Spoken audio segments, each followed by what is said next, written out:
सबैमा नमस्कार छ दर्शकबिनहरू। आज तपाईहरुको अगाडि म एउटा एलईडी इन्डिकेटर बल्ब देखाउन गइरहेछु, सुपर ब्राइट एलईडी इन्डिकेटर। जस्तो तपाईलाई जस्तै अब यसको हजुरलाई यो इन्डिकेटर बल्ब हो के, यसको चिप्सहरु लिएर सब हाई क्वालिटीको चिप्स छ। चिप्सहरु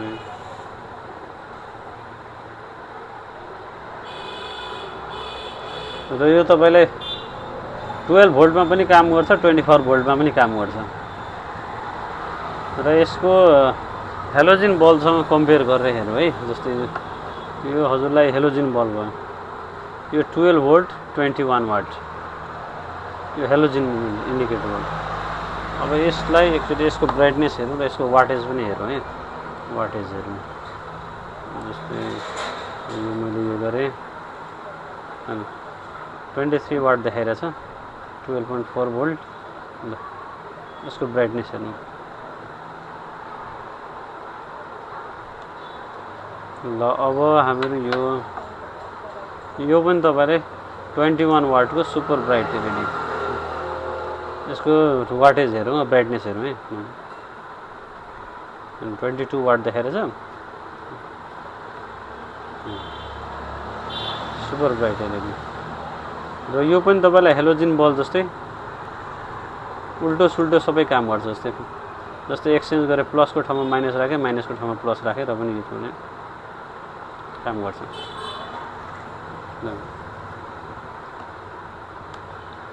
र यसको हामीहरूले अब यो 24 भोल्टमा पनि काम गर्छ। म चाहिँ बस ट्रकहरुमा पनि लाउन मिल्छ। र त्यसको लागि हामीले अब चेक गरौँ। हामीहरू यो भोल्टेज इन्क्रिज गर्दैछौँ है। इन्क्रिज गर्दैछौँ, 24 भोल्ट हेर्नु। 24 भोल्टमा हाल्यौँ हामीहरूले। अब यसलाई चेक गरौँ है। 24 भोल्टमा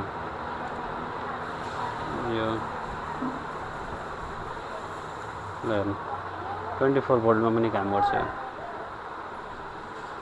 कमन बस ट्रक सबमा लाउन मिल्छ।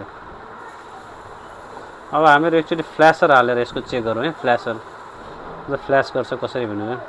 अब हामीहरूसँग यहाँनिर फ्ल्यासर तपाईलाई DC 12 भोल्टको फ्ल्यासर हो क्या, होममेड फ्ल्यासर। अब यो तपाईलाई अब यसलाई भोल्टेज ड्रप गरौँ।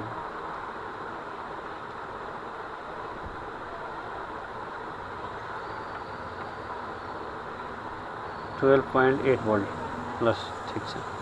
अब फ्ल्यासरमा अब तपाईलाई हामीहरूलाई अब यो हेलोजिन बल्ब एकचोटि राखेर हेरौँ है। यो बल्ब मैले राखिदिएँ। अब फ्ल्यासरमा कनेक्सन गरेँ, यो प्लस हैन, अब यो माइनस। ल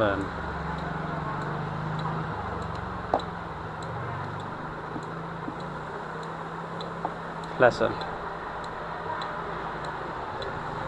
यस्तो फ्ल्यासिङ गरिरहेको छैन। अब हामीहरू यो बल्ब रिमुभ गरौँ है। हेलोजिन बल्ब हामीले हटायौँ। अब एलईडी हालौँ है। अब यसको लागि जस्तो यो चिप्समा हात हाल्यो भने फेरि यो बिग्रिन्छ। त्यसै कारणले पहिले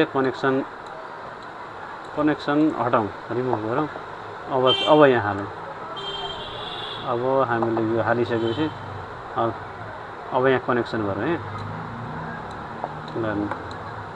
कति हाई ब्राइट छ, सुपर ब्राइट।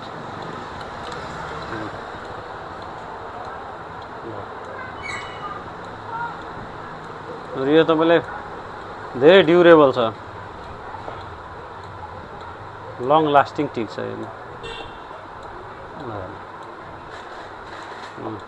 यहाँ वाटेज पनि देखाइरहनु छ, एम्पियर भोल्टेज।